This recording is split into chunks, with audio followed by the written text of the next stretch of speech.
Hey guys, Linda Vater here. I'm standing in front of an absolutely delightful 1920s bungalow. A young couple and some friends of mine have been restoring it, and they're now starting to work on the landscape. They've already got some things in place that are great, and they've kind of started to establish a color palette, but they asked for my help in getting a little bit more structure in their landscape. So I've assembled some plants here that are going to do just that. I've got 5 different plants that I think are really going to enhance the frame, the structure, the lines of this house, and will also play off of the color palette that they've got going. It will really look great against this light gray facade. So this is kind of what it looks like now. We've got a little bit of a blank canvas, and I'm going to show you what plants we're going to install. The difference will be almost immediate, even before we get them in the ground. So this is kind of the before, and then we'll show you the after.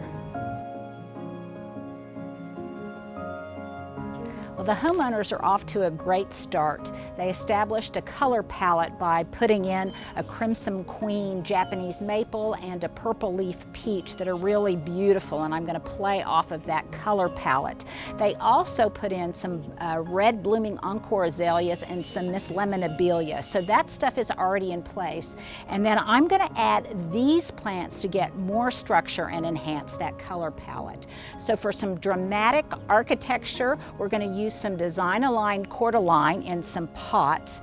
Then, because we want some evergreen presence year-round, we're starting to put in some baby gem boxwood. I'm going to have some masses of Obsession Nandina with that beautiful purpley red hue, because I love the draping form of it. In the planters and maybe in the beds, we're going to put some of this beautiful purple pixie loropetalum, and then running along the edge to create a really beautiful frilly line, we're going to use some of this Flirt Nandina. So I'm going to put them all in place. You're going to see what they look like, and here we go.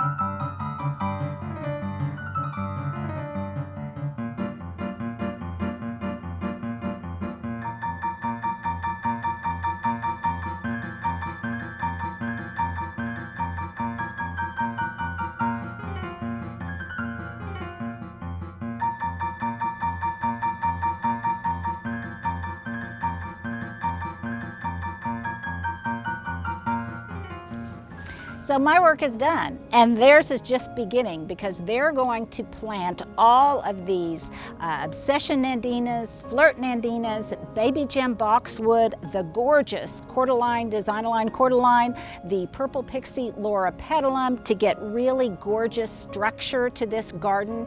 And in addition, I've got a couple of surprises for them. I got them a bunch of pops of seasonal color that's going to bring it all together.